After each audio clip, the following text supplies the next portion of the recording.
என் பேர் ருக்மணி. நான் என் கணவர் பேர் வந்து விஸ்வநாதன். சூலூர் வட்டாரம். சூலூர் எங்கள் வீடு, நாங்கள் வசிக்கிற இடம். எங்கள் வீடு வந்து தீ பிடிச்சி எரிஞ்ச நிலையில் சுத்தமாக எரிஞ்சிருச்சு. எப்போங்க எரிஞ்சிச்சு? 2 வருஷம் ஆச்சு. 2 வருஷமாக ஆச்சு எரிஞ்சு.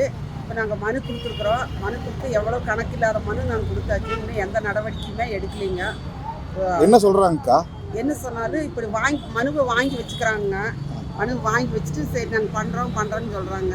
திருப்பி கொண்டு வந்து கொடுத்துட்டே தான் இருக்கிறாங்க. அதிகாரி வந்து எந்த நடவடிக்கையும் எடுக்கலைங்க. வாழ்வாதாரம் ரொம்ப மோசமாயிடுச்சு. என்னால் ஒன்றும் பண்ண முடியல. இப்போ எங்கக்கா இருக்கீங்க? சூலூர் வாடகை வீட்டில் இருக்கு. வாடகையே கொடுங்க. முதல்ல இருந்ததுங்க சொந்த வீடுங்க, எரிஞ்சிருச்சுங்க. அது லைட் உங்கள் வீட்டில் அப்போ இல்லைங்களா? ஆமாங்க, மின்சாரமும் இல்லைங்க. முதல்ல இருந்தே இல்லையா? முதல்ல நீங்கள் அப்ளை பண்ணீங்களா? இல்லை இல்லைங்க, அப்ளை பண்ணலைங்க. அது ஒரு சூழ்நிலைனால பண்ணல. அது ஒரு இதனால சிம்னி விளக்கு இதனால தான் வீடு எரிஞ்சது வந்து. இப்போ அவருக்கு அதனாலேயே மன உளைச்சல் வந்து ரொம்ப முடியாமல் ஆயிட்டாரு.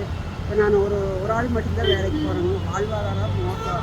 எனக்கு ஒரே பையன் வந்து படிக்கவும் இல்லை. சும்மா வேலைக்கு டெம்பரவரியாக போயிட்டுருக்குறேன். ஒன்றும் பண்ண முடியல. இப்போ சொல்லாத விஷயமும் நிறையா இருக்குது. அதெல்லாம் சொல்ல முடியாது. சரிங்க. இப்போ என்ன கோரிக்கைக்காக வைக்கிறீங்க? வீட்டுக்கு வந்து எனக்கு நிவாரண உதவி வந்து எனக்கு கண்டிப்பாக தேவையில்லைன்னா வாழ்க்கையவே ரன் பண்ண முடியாது. அந்த இதுதான் நான் சொல்கிறேன். தாழ்மையோடு கேட்குறேன்.